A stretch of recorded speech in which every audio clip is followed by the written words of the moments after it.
what story not only holds me together, puts my missing pieces, the fragmented parts together, but what's the story that can hold all of this together?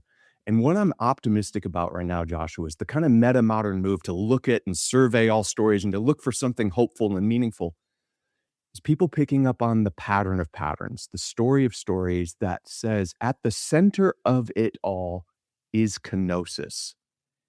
The thing that actually holds me together, you together, the thing that holds all things together, Colossians 1, Hebrews 1, is the pattern of the death and resurrection of Christ.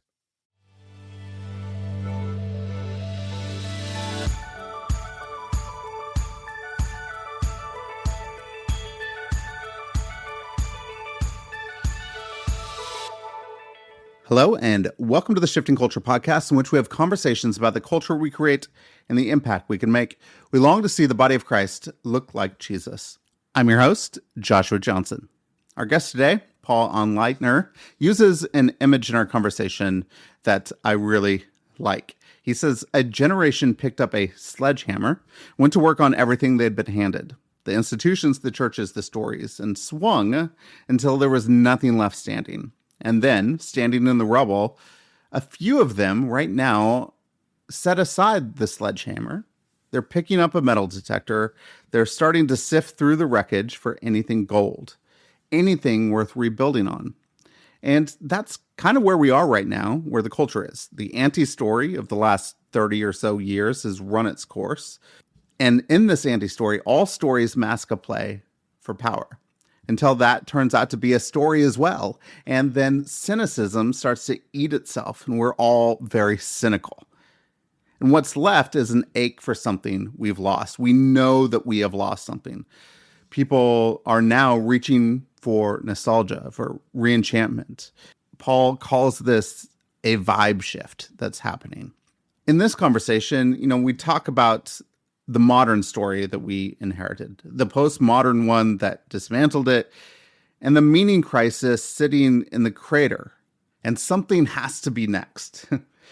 What I hope is that the true story of reality, the notion that the death and resurrection of Jesus, that kenosis, that self-giving love is at the center of reality, is the story that we get to step into. Pray that this is the thing that brings meaning to our lives.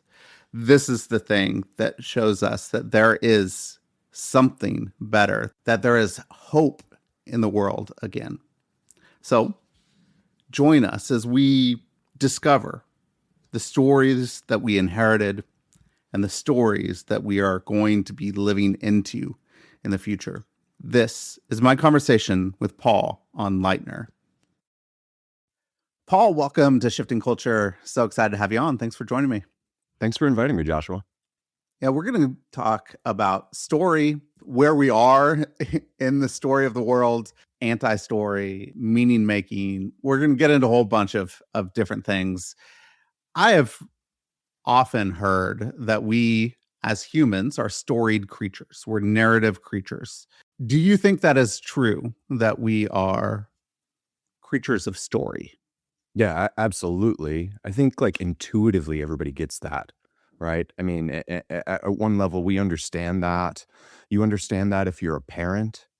I mean, you understand that being a child, and you think about the ways in which, let's say, as a parent, you try to introduce your children into what's true, good, and beautiful, what the true story of the world looks like. You try to give them a life strategy, and the way that you do that is by telling them stories. Everything from Bible stories in Sunday school to fairy tales to bedtime stories.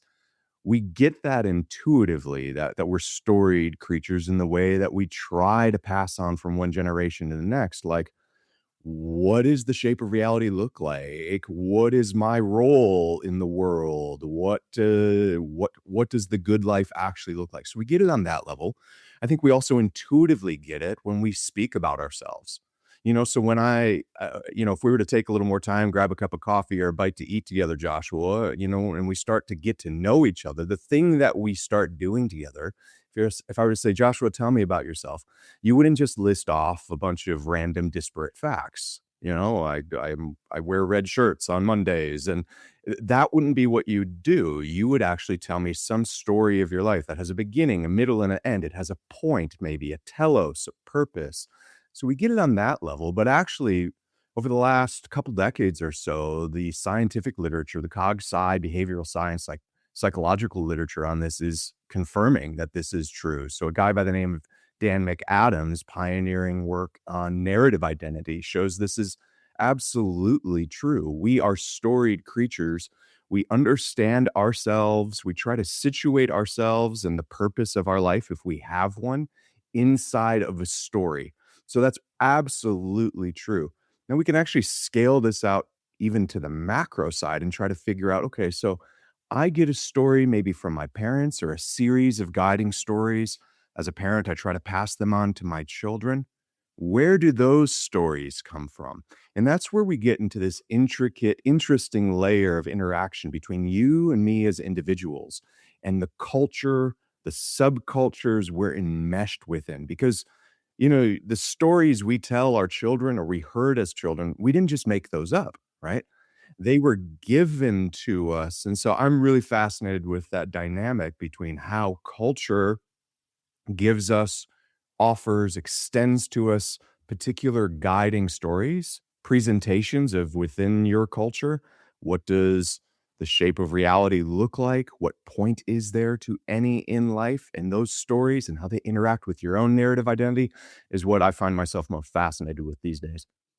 Yeah, and we could zoom all the way out and we could see like big picture stories of reality that we have been telling within broad culture for hundreds and hundreds of years. And you can see the shifts and the movements of that. And those things then trickle down into our subcultures and the stories that we tell within our subcultures, and maybe the stories that we tell that are, say, a different narrative than what the broader culture is telling, and trying to live in a different story and seeing, reframing the way the world works Mhm. for this little subculture that we find ourselves in, this community that we find ourselves in. I'd like to zoom out a little bit and just say, like, macro. What were some of the big overarching stories? What kind of stories were we telling and we were living in globally, culturally, maybe within Western civilization? Yeah, so I mean, I'm most focused on Western Civ and in particular American culture, right? So that's the culture I've inhabited. It's the one I feel most called to speaking to and trying to help people navigate. And we'll just maybe we could zero in over the course of our lifetime. Let's say over the past 50 years or so, there have been really two dominant, we could say, cultural stories, overarching guiding stories at play. I was born in 1983, and the world I was born into was still very much an American culture. The dominant macro culture of American culture was very much in what we could call the modern story still. The modern story we could trace back to Martin Luther and Martin Luther's kind of divorcing from the traditional story.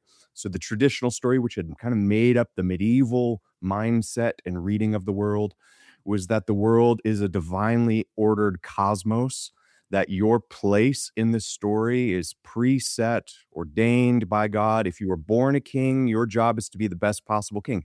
If you're born a peasant, your job is to be the best possible peasant.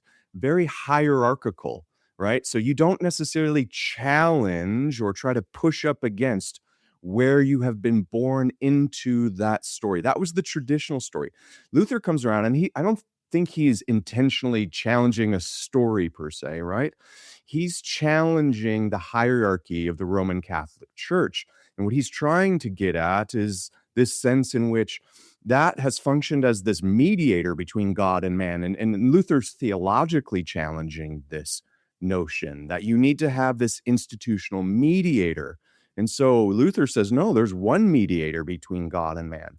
Now, your listeners might be going, well, what does that have to do with, being born into the modern story? Well, the ramification of that idea that you could have unmitigated access to God, meant that, hmm, I don't know if I need these institutions anymore. In fact, I can challenge the institutions. I can challenge the church. Downstream of that is I can challenge kings, right? I can actually move up the status ladder. I can, because I have access to the truth, because you and I have access to the truth, we can challenge those institutions. And so this bleeds into everything that we get in the modern story from the notions of meritocracy, right? Your place is determined by your how you access the truth, how you respond to the truth. Your place in the story is also determined by, in your response to the truth, how hard you work, right? So in the modern story, meritocracy is king. What else is king, perhaps more than anything else, is this notion of individualism. Because you as an individual have access to the truth, you have access to God, you actually have the ability, in some ways, there were these subtle hints in the modern story that get carried on into later stories that you can self-author your story, right? And there's pros and cons to this. So we think of maybe someone like an Oprah Winfrey, born into the modern story, and Oprah in many ways would be the kind of person that culturally in American history, she would have been deemed a century ago subhuman property, right? But Oprah Winfrey rises from poverty, becomes a billionaire. You know, I'm not Oprah's target audience there, but I say, hey, good for you, Oprah. You've self-authored, right? That was the notion. You can go from rags to riches. So that's the kind of story, the modern story, I would say both you and I are born into, and it is core to American culture. It's the story of Ben Franklin. It's the story of Steve Jobs. It's the story of Rocky, which when you think about it is pretty wild. If you go visit Philadelphia, I don't know if it's there today. I think they take it down from time to time, and you travel up the steps. I believe the library there. I don't know if it's the library or the Capitol, and you see this statue of a man with his arms raised up high. It's not a general who has been commemorated for some victorious battle. It's not a president or famed politician from our past. We literally have a statue of a fictional character, Rocky Balboa, enshrined because he embodies the values of that story. So that's the world you and I, we were born into. It still had some dominant place in pop culture, even in the 80s, but things began to shift in broader popular culture as we moved into the 90s, and we can talk about that in a moment. I want to get there because I mean, I just wrote a piece about Rocky on my Substack yesterday, and contrasting it from the bicentennial fight that he had in Rocky 1 and there into the 250th year anniversary we have in America now, which we now have the UFC fight on the South Lawn Yeah. of the White House, and thinking through violence and different things. But the juxtaposition within the last 50 years of what we get in Rocky, which ends in not someone who wants to dominate or even win the match, but he actually wants to pursue the love that he has with this Mhm. woman, and all he wants at the very end is his girl at the end. That love wins, right? It starts with a mural of Jesus in the very beginning of that movie Yes. and ends in resurrected love at the very end. Yeah. Then it seems like 50 years later, we get just pure violence and in the front of the White House of saying this is what it looks like now. We're not going to pursue love, we're going to pursue violence.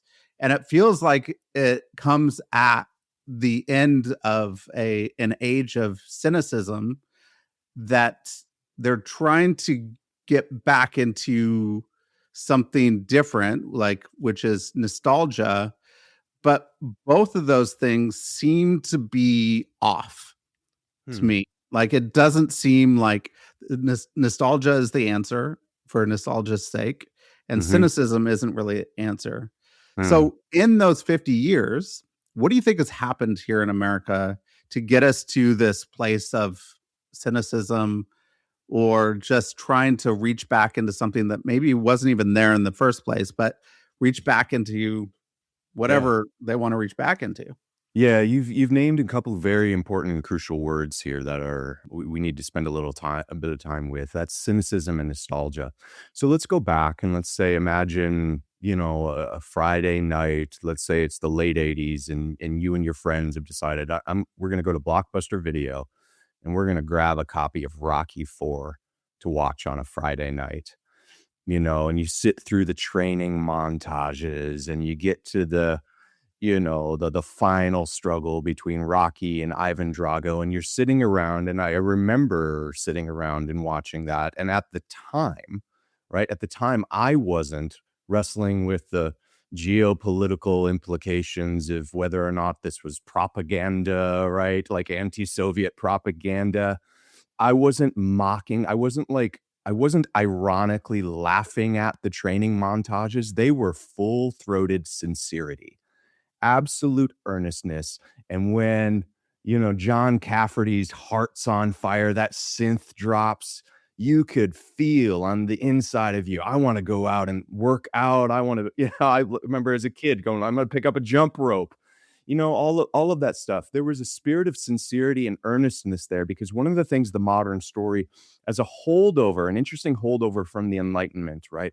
The modern story had elevated rationality, right? It had elevated reason and reason's ability to access objectivity. And so within the modern story, you don't think you're actually in a story. You think you're in objectivity. And if you're in objectivity, it's very easy to be earnest and sincere. By the time we get into the 90s, right? This stuff had been moving in high culture much earlier. So I'm just zero in on pop culture for all the academics out there that were like, yeah, there was plenty of cynical critiques in the art circles about Rocky 4. I'm going to talk primarily about pop culture here. So hang with me. So by the time we get to the 90s, that story, post the fall of the Berlin Wall, we won the Cold War, right? It was supposed to be the end of history. And all of a sudden, many people are looking around going, we didn't get our promised utopian vision here.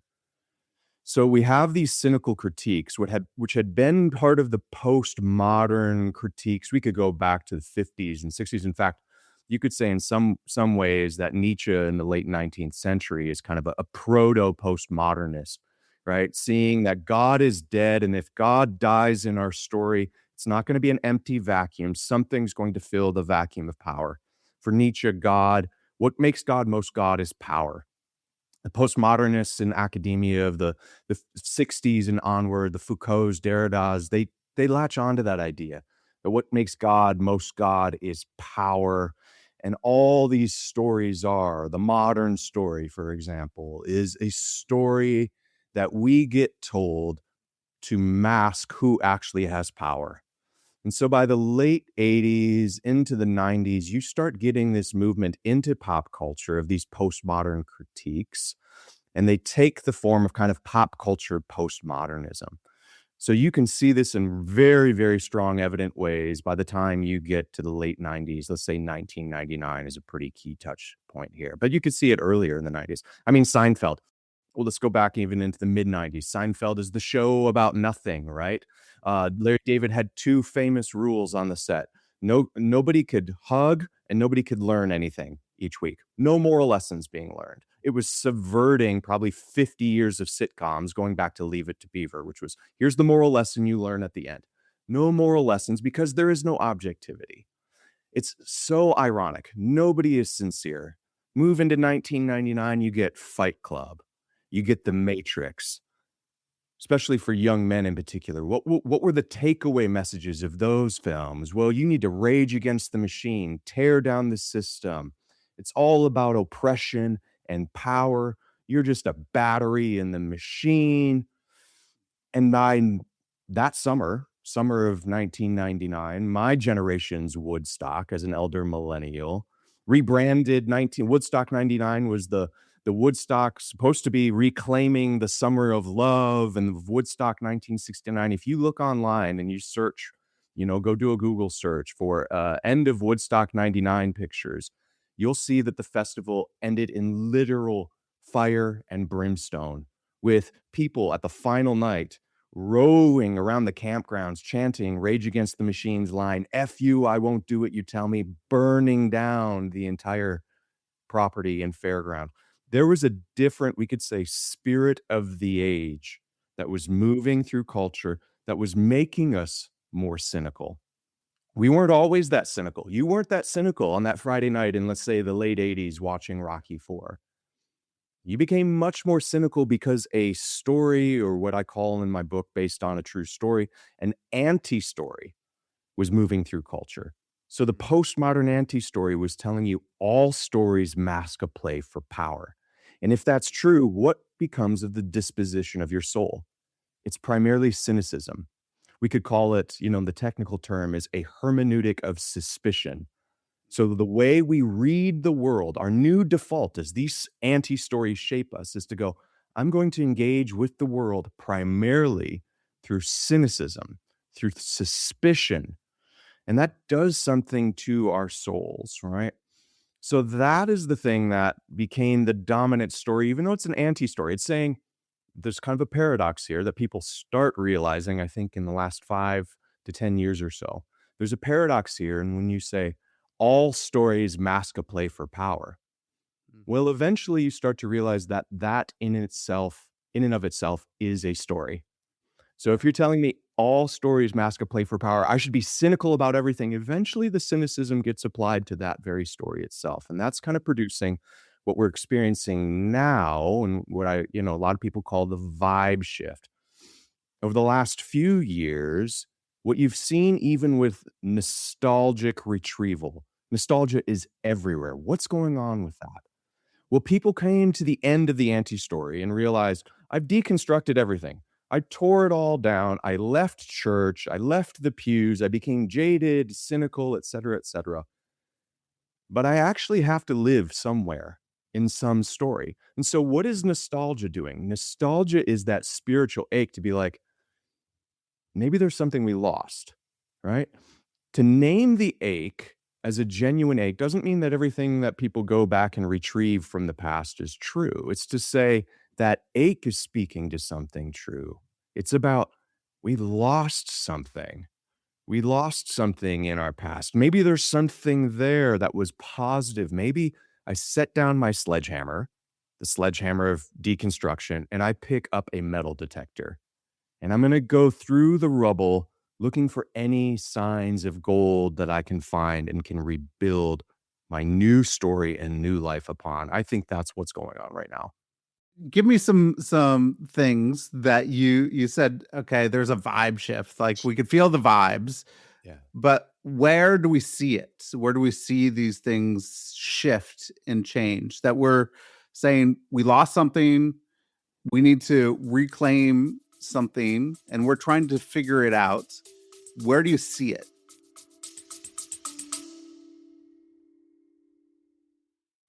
Here at Shifting Culture, we think honest conversations about hot topics like immigration shouldn't just happen on a podcast. They can and should happen around our dinner tables, in our small groups, and with our kids. That's why today's sponsor, World Relief, created the valuable conversation starting tool, Let's Talk About It. 50 conversations on home, belonging, and loving your neighbor. These conversation cards give you practical ways to start meaningful conversations about displacement, immigration, and what it really looks like to love our neighbor. If you've ever wanted to bring dialogue like this into your home or church, this is a great place to start. Download your free set of conversation cards from World Relief today at worldrelief.org/shiftingculture. That's worldrelief.org/shiftingculture.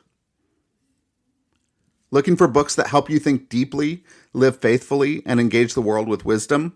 At Erdman's Publishing, we've been publishing thoughtful books for more than a century, bringing together trusted voices in faith, life, spirituality, and culture that inspire meaningful conversation and lasting impact. Explore a collection that invites readers to move beyond belief and into a lived faith. Erdman's books are for anyone asking hard questions, doing the inner work, and seeking hope, purpose, and deeper understanding. Wherever you are on your journey, you'll find stories and ideas that point toward what's possible. Visit erdmans.com and use promo code CULTURE40 to receive 40% off all titles. That's right. That's erdmans.com, promo code CULTURE40. Yeah, okay, so I think as we talk about culture, culture gives us all cultures have a guiding story. They have a set of rituals that reinforces or shapes people's souls to step into that story, and they have symbols that act as icons or windows into that story. So I'm really fascinated when I start seeing in broader culture, popular culture, I start seeing shifts in stories and not just the stories that are made. There are millions of things all over Netflix that get made and they don't capture the cultural imagination. I'm fascinated when something resonates. Hartmut Rosa uses this term resonance to describe the sort of vibe that we're talking about, the sense that I can't process all of the information rationally, but when something inside of me, I feel a resonance with it, we should pay attention to that. So the things that have resonated in culture recently over the last 5 or 6 years, I think there's several components. We could start with the stories that are resonating in popular culture. One of the interesting ones that I first started noticing this shift, we could go back to 2022, and there were a couple of key films that really captured the cultural zeitgeist, and they were different. The first of which was, Everything Everywhere All at Once. Won a ton of Oscars, right? Massive critical acclaim, really resonated with people. It produced resonance. That was a very interesting film because it was doing people were reaching out to me saying, "Paul, I need your thoughts on this because it reminds me a bit of Fight Club. It reminds me a bit of The Matrix. It's doing all this Marvel multiverse stuff, but in the end, it's not cynical. It's actually trying to get at meaning, and that was an interesting story because that was portraying a world in which it was doing all of the postmodern stuff. Irony, like highly ironic, highly self-aware. You could say meta-textual. It's like it knows it's engaging with all these other time travel and multiverse stories. Very matrixy, very Fight Clubby, all of that stuff. But instead, the thing that it actually ends up critiquing, what's the ultimate villain in that story? Well, it's this, again, highly ironic, but trying to get at something sincere, the everything bagel of nothingness. It is this nihilistic bagel that sucks in everything into its vacuum. And the real hero of that story was uh was the husband, Waymond. And if you look at his character qualities, what is he? He is painfully sincere, earnest, he's kind. You would look at him and go, he was naive, right? And that was a breath of fresh air. He was what everybody walked away with going, "Oh my gosh, in a world of cynicism, I think maybe it's not naive to be sincere and earnest and hopeful. It is actually to hope against hope. It is to stare that nihilistic void in the face and say, okay, well, what am I gonna do? Am I gonna actually live like a nihilist or not? So there's one of them. Another big hit from that year was Top Gun: Maverick. People said it saved the movie theater. Now, some people might look at Top Gun: Maverick and go, "Well, that was just a retread of the modern story," but I actually think it was doing something different. I would say it was meta-modern in the same way that Everything Everywhere All at Once was meta-modern. There's these little signs that they are self-aware that they know they're in a movie, right? Tom Cruise buzzes the cockpit and John Hamm's character, like, does the same thing as they replace the beach volleyball scene with a beach football scene. They're intentionally self-aware of their past. But what we get in that story was different than what I expected. I had kind of expected a cynical takedown of Top Gun Maverick, right? Of Maverick's character.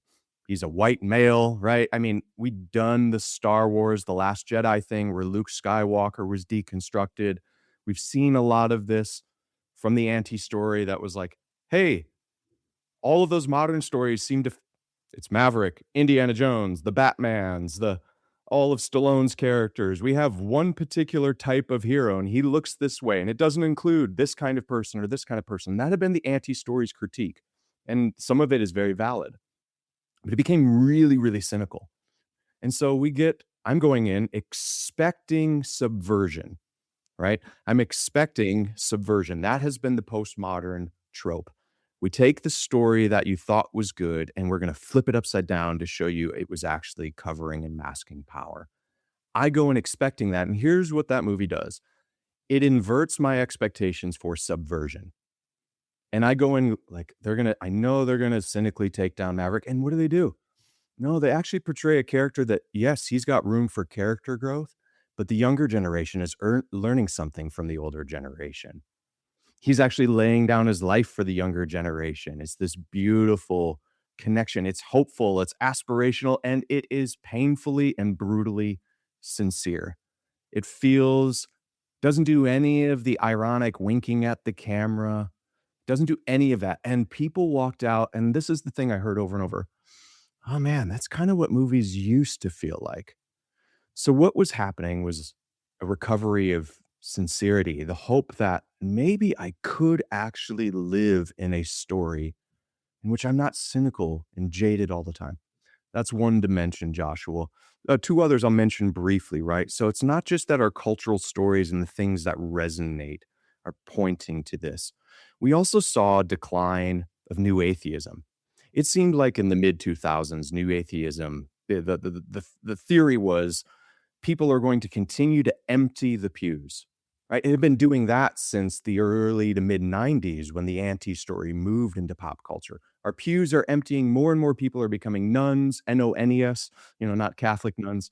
They're becoming atheists. And the anti story was, that's going to continue on forever. But around that same time, and actually you can trace back a little bit sooner than that, attitudes towards religion, traditional religion, were shifting as well. There were these interesting spikes, not captured in the data at first, but in people's stories. I kept hearing from people, recurring stories who had gone through deconstruction. They had tried living in the anti story, and something was changing in them. They were doing the same retrieval thing. They were like, hang on a second. I left church, I did the deconstruction thing. Maybe I started tried to do an evangelical church, or I had this home group. And one gentleman I write about in particular, we call him Thomas in the book to kind of protect his identity.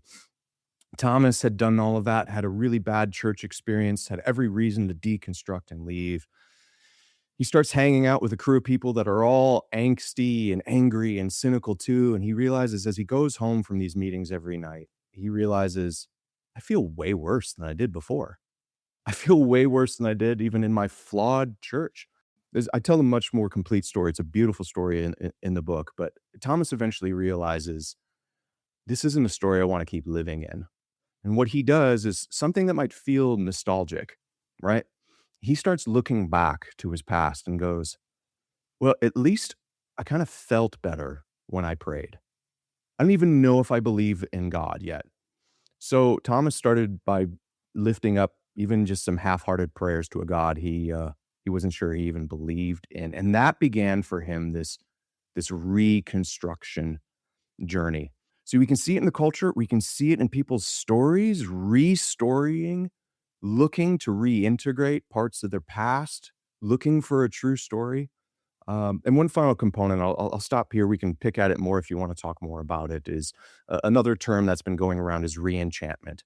There's something happening in our culture right now where the secular story, the story that all we have is matter and nothing more, is also breaking down. And people are becoming deeply, deeply intrigued by explanations for their life that would have some sort of transcendent spiritual source of meaning. All of this is happening together. I think you put all of this together and you get something that feels in the air like what we could call a vibe shift. It feels different than it did 10 years ago, 20 years ago. For me, with movies like Project Hail Mary this year, of Yes. like, let's work together as humanity to actually solve a crisis. It feels very much like, hey, it's not cynicism. It's gives hope, and people are watching it over and over in the theater because they crave hope beyond cynicism. Yeah, and that Um, critical line for me, Joshua, in that movie, just I have to pick out that for a second. I wish the book got completed before the film came out. I would have added an entire chapter. This crucial line in that film is when Grace is talking to Eva, and he goes, "Do you think we have a prayer of this thing working?"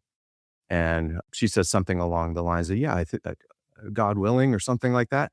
And his question, he's surprised. He's looking at the scientist, right? And he goes, you believe in God? And her response captures the vibe shift perfectly. She goes, well, it beats the alternative.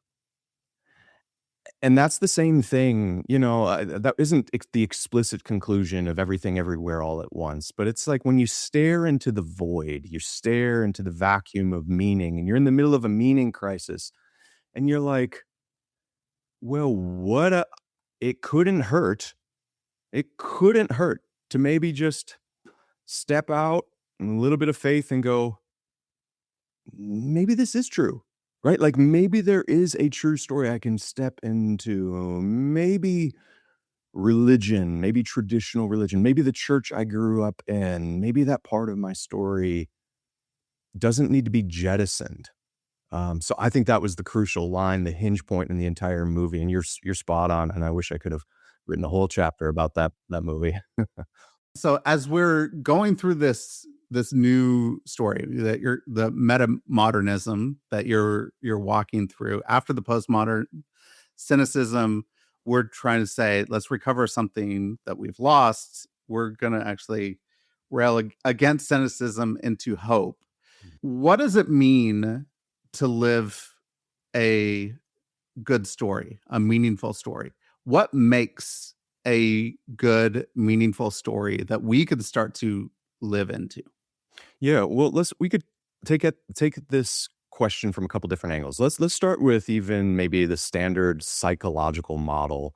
We know now from, this has kind of become the established framework among psychologists for what gives us a sense of meaning in life. And there's three pillars that support our sense of meaning in life. The first is coherence. Coherence has to do with whether or not does the story that I believe is true, is there like a repeatable, discernible pattern to the world? Is it coherent, right?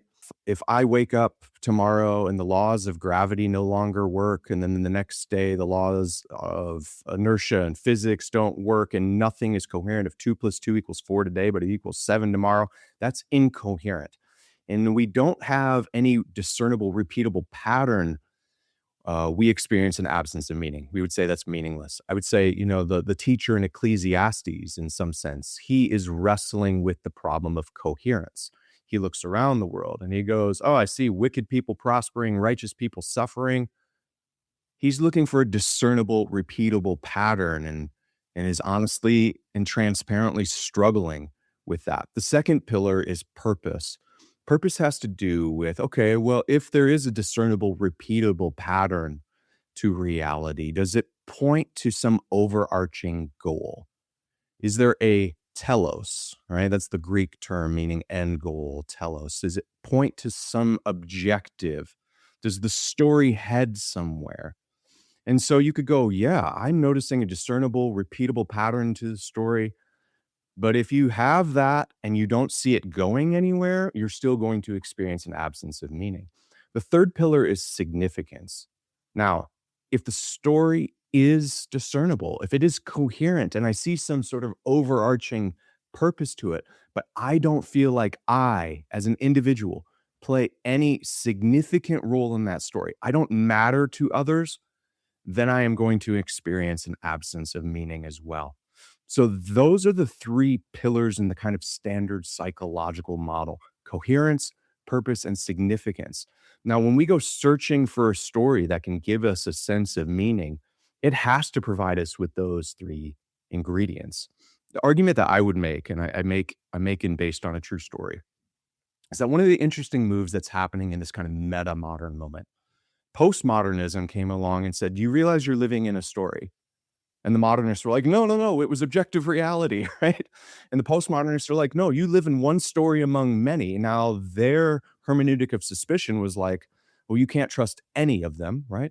The meta modern shift has been to say, okay, now that I've had this new ability to step back and realize I am in one story among many, the meta modern shift is to go, okay, instead of cynically taking down all of these meta stories and overarching stories, because I want meaning in my life, Maybe I'm going to survey all of these available stories. And what am I going to look for?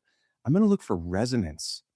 I'm going to look for a felt sense of the wholesome, because postmodernism, the anti-story, fragmented my life.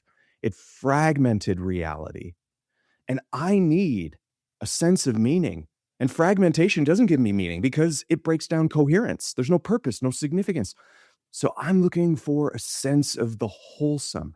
And as I survey all of the stories, the interesting thing that I think a lot of people are doing, and they don't even know it's happening, it's just like, this is just the waters we're all swimming in, is they're surveying all the stories across time, across culture. They're going back, nostalgic retrieval. They're looking across, the Western civilization's history. That's why people are arguing about the Odyssey and will Christopher Nolan do a good job. It's why people care so strongly about that, is they're searching throughout all of the stories to go, I wonder if there's something like a pattern of patterns in all of these stories. Maybe there's a story of stories. So the thing that I feel resonance with in Project Hail Mary, the notion of someone laying down their life to rescue and save humanity. Why does that resonate? Oh, wait, I noticed it in this story. I notice it in everything from what might be among the high culture elites, as trivial as Marvel movies. Why am I so moved at the end of that overarching Marvel story when Iron Man lays down his life? It doesn't just brutally beat Thanos to a bloody pulp, but instead sacrifices. Like, why does that resonate with me? Why does that story? And then we step out and we start looking throughout all creation, and we see the cycle of self-emptying love, right? It's what the earliest Christians called in the Greek kenosis. It's what's captured in one of the earliest hymns in Philippians 2, the Christ hymn. It is this notion of self-emptying love. And so maybe when I think about not just my own story, Joshua, but I start looking around and going, man, I don't know too many people that over the last couple of decades are wild about the trajectory of civilization and the trajectory we're all heading, not just individually, but together. Because it's not that just that you have a story and I have a story. We have to have a shared story for this thing to work. So people are looking at that trajectory going, boy, it looks like we might be heading more towards like Mad Max here than I want. And I want our civilizational story. So what story not only holds me together, puts my missing pieces, the fragmented parts together, but what's the story that can hold all of this together? And what I'm optimistic about right now, Joshua, is the kind of meta modern move to look at and survey all stories and to look for something hopeful and meaningful, is people picking up on the pattern of patterns, the story of stories that says at the center of it all is kenosis. The thing that actually holds me together, you together, the thing that holds all things together, Colossians 1, Hebrews 1, is the pattern of the death and resurrection of Christ. It is the logos of John 1. That is actually at the core of reality itself. And so the stories we have to tell have to have that at the center. And that would be my argument, Joshua, that in this moment, as we search for a better story, that is the story of stories. It's the story by which all true stories derive their trueness from. Mm.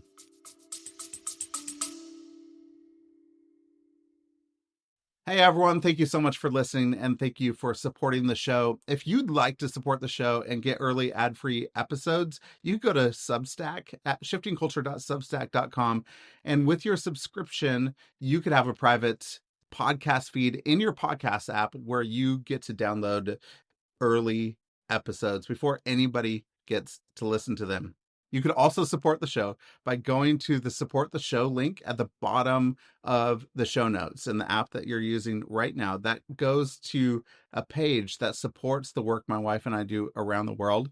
That donation is also tax deductible. So if you want a tax deductible donation, you could go there.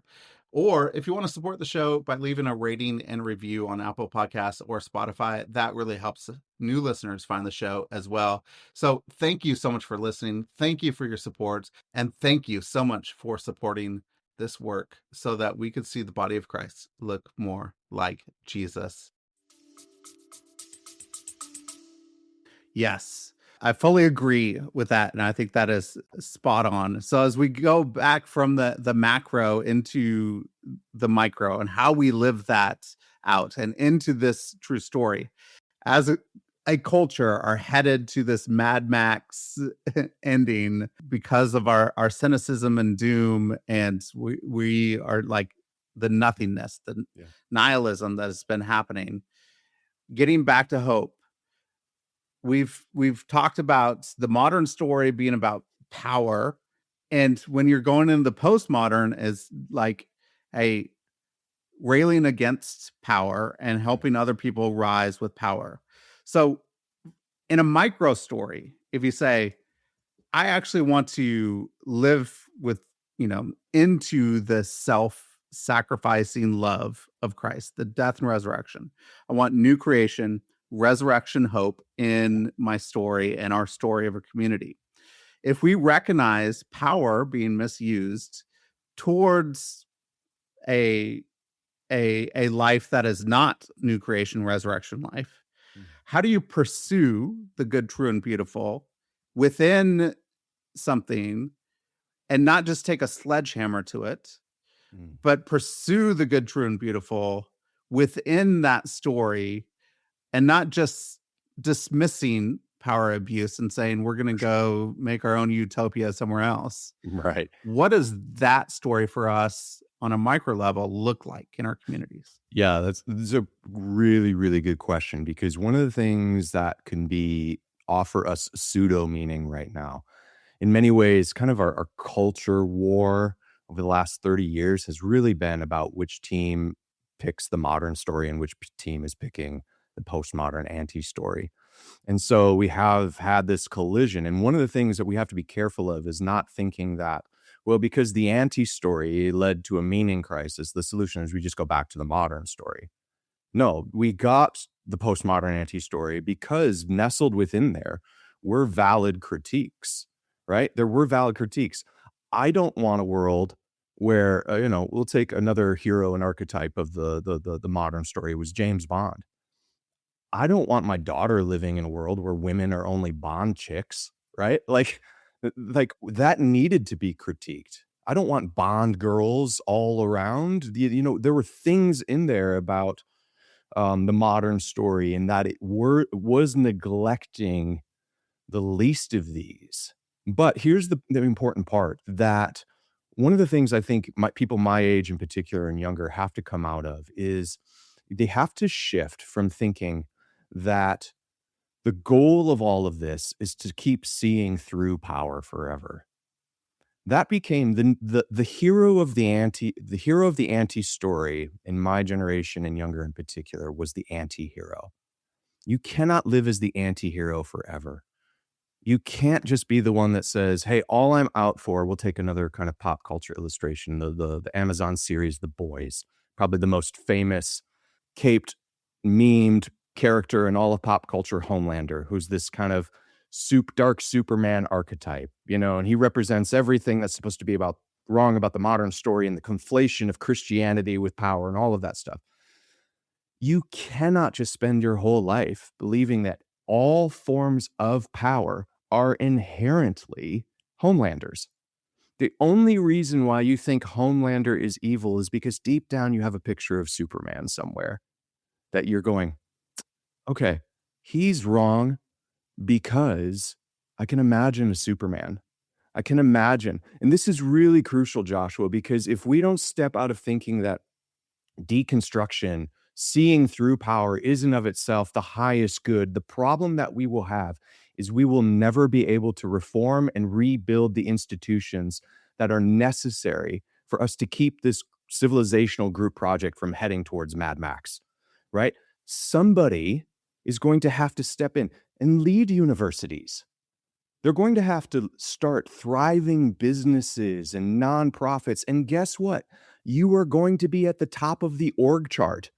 You are going to have power. This is why we need stories like Tolkien's Lord of the Rings to help us have a more nuanced, dare I say, Christian view of the relationship to power. Because, yes, the Ring of Sauron corrupts, and it does, but that's not the only part of that story. There is the longing for the true king and the restoration of right order.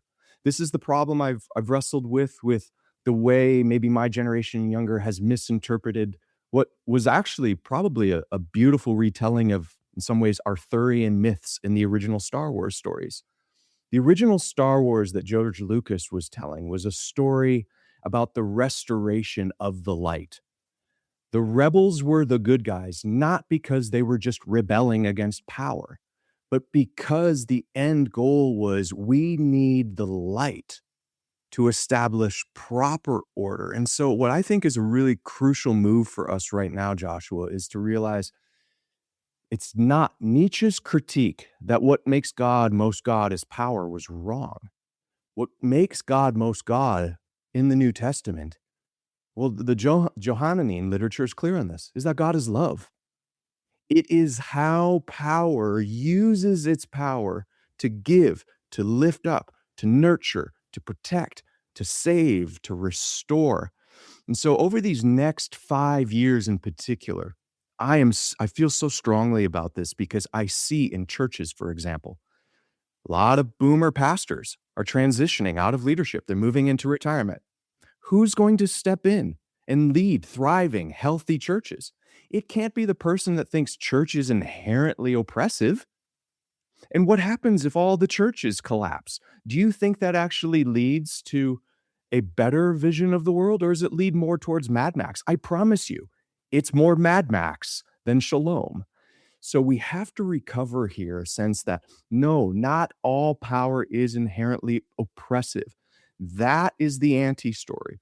What we need are people that step into positions of leadership that actually see kenosis at the center. So when I am a leader, what am I looking to do? I am looking to look out for the least of these, to care for those who are overlooked, abused, etc. That is crucial. But I only get to that point by recognizing I actually have to move away from being the antihero and be willing to risk the possibility of stepping into the heroic, the true heroic, which is to say, I'm going to pursue virtue.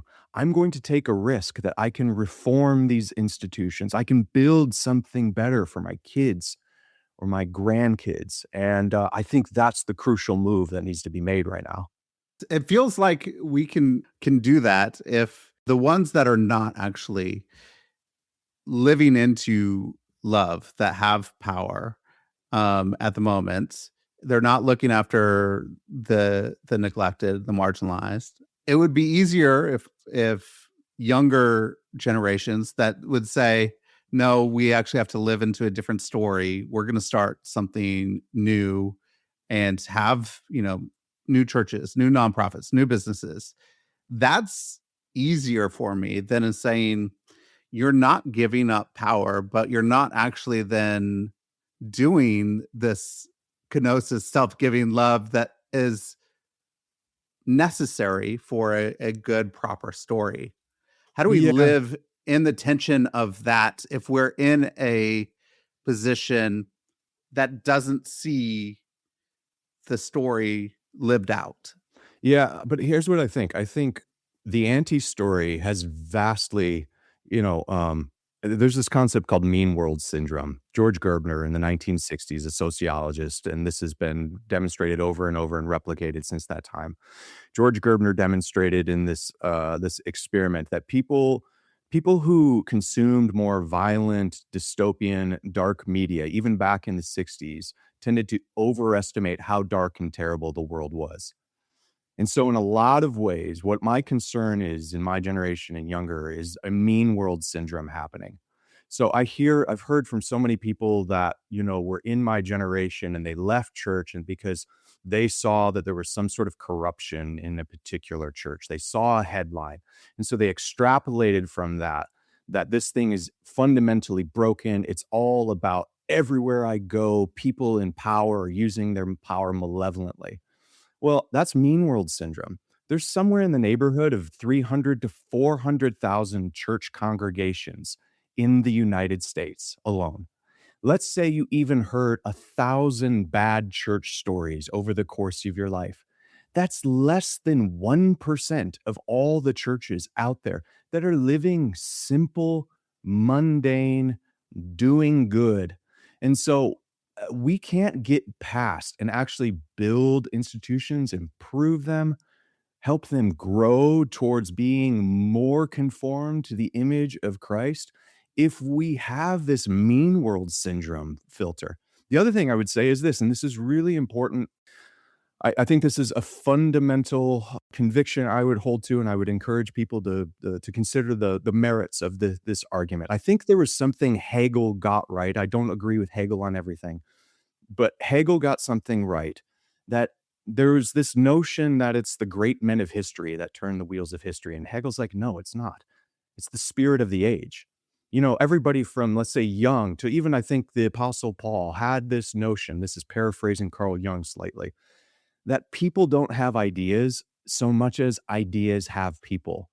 And so I would encourage people, young people, and wherever they are at in their own journey, the thing that you most want to invest your time into changing is the world of ideas, because ideas have people more than people have ideas. The other thing I would encourage them to consider is this: culture is upstream of politics. In 1999, when Fight Club and The Matrix came out, we were in a economy boom. I mean, Clinton was president.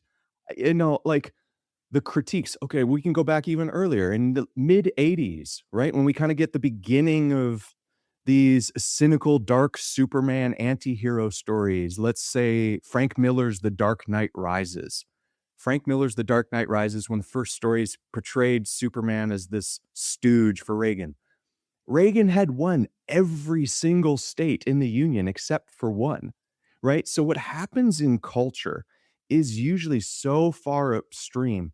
The one big lie that we also need to address in this is by overemphasizing and over preoccupying on the political arena, we're already playing into a story that we could even go back to trace back to Marx, that flattens all of life to the horizontal.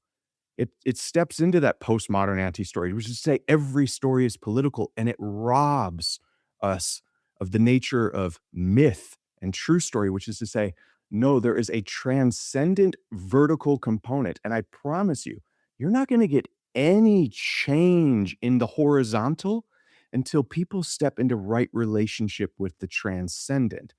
So let's get the order of operations correct here. That would be, that would be my argument. And start of that is very simply, just find yourself. If you're like, I'm ready to rebuild. I see where this is heading, being stuck in this cycle of cynicism. I'm always looking for the next machine to rage against. That is not the highest good. Really simple step. Find yourself a simple, decent, maybe boring little church, has good potlucks, right? Tells the good news story. It might not be spectacular. The preaching might not be that great. You can saddle up to some old seasoned saints, maybe sing Great is Thy Faithfulness shoulder to shoulder, and just get a taste of the wholesome. Just get a taste of the wholesome and realize that you are going to do way more good in the world by just being a beacon of light than always spending your time preoccupied with what's the next devil, next demon in darkness that I have to go confront and expose. We've done that thing. My generation has done that thing for quite a while. It's not the highest good. And I don't think it leads to the reintegration that you're really looking for. And it doesn't actually lead us to being veered away from the Mad Max course that we are on. This was a fantastic conversation, Paul. Your book, based on a true story, is fantastic, and people could go and get that. It'll be available anywhere books are sold.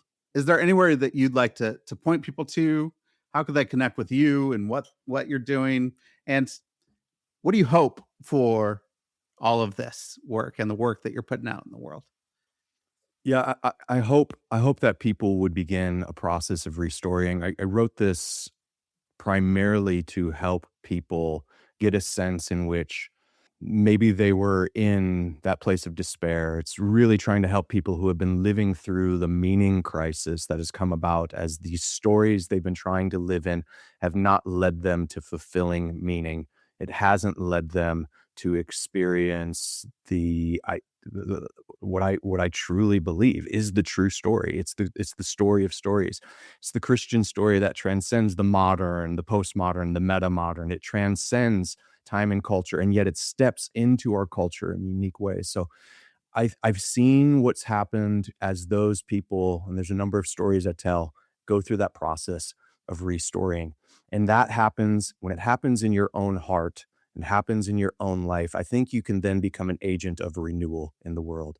You can step into a church, you can start a business, you can be the one that maybe as people move in the previous generation into retirement and they're tapping the next gen of leaders to say, hey, take this business, this nonprofit in a new direction.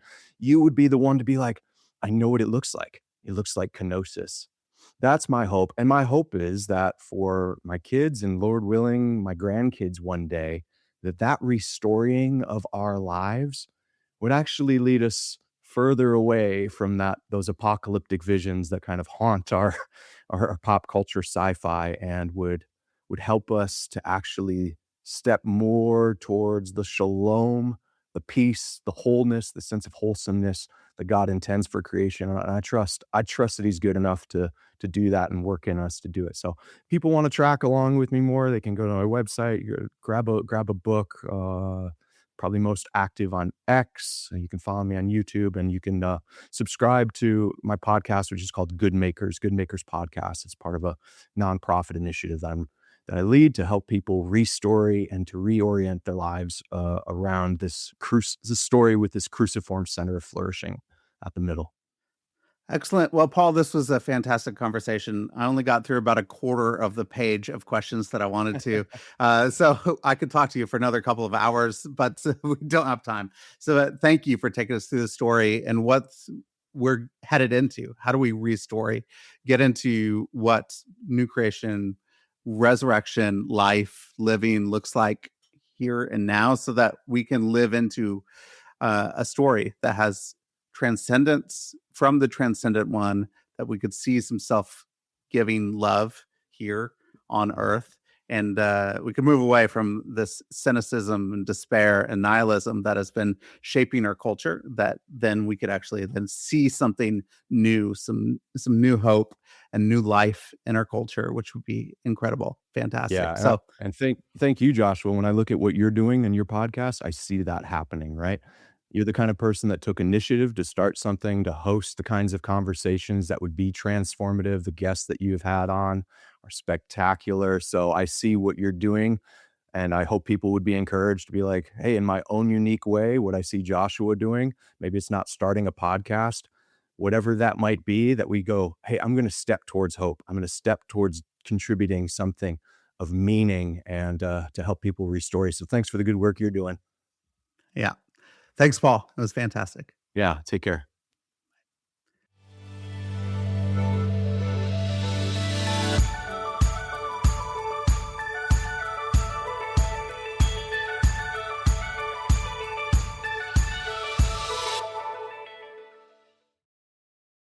Thanks for listening to this episode of Shifting Culture.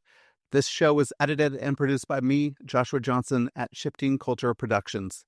If you're enjoying the conversations, consider supporting the work by subscribing at shiftingculture.substack.com. For as little as $5 a month, you'll get ad-free early access episodes and other exclusive content delivered straight to your inbox. I'd love for you to not just listen, but engage. Reach out, share what's resonating, and let's keep shaping culture together. Whether you're a listener with feedback, a creative with an idea, or a brand looking to connect with a thoughtful, engaged audience, let's talk. If you're interested in advertising on the show, I'd love to hear from you. Contact me directly for rates and availability. Until next time, let's keep shifting culture.